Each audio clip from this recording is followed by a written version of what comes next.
ang iyong anak na minamahal ay naghain ng sarili niyang buhay. Siya ang tupang maamong umako sa kaparusahan upang mapatawad ang kasalanan ng sanlibutan. Sa pagkamatay niya,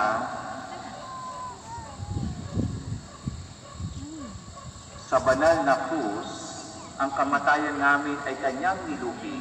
Sa pagkabuhay niya bilang manunubos, pag-asa at pagkabuhay ay aming nakamit.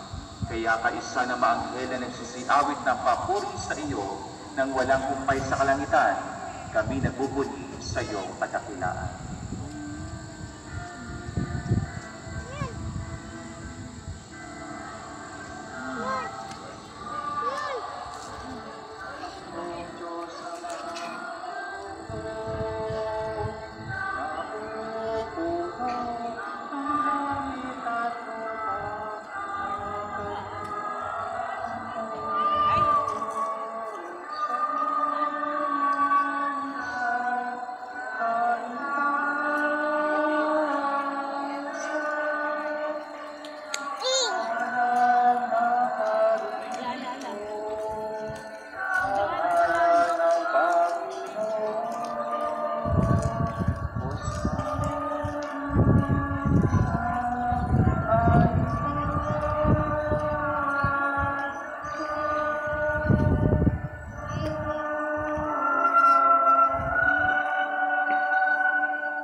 Ama naming banal, dapat kang purihin ng anak tinapal, sapagkat sa pamamagitan ng iyong anak na aming Panginoong Jesucristo at sa kapangyarihan ng banal na Espiritu, ang lahat ay binibigyan mo ng buhay at kapanalan.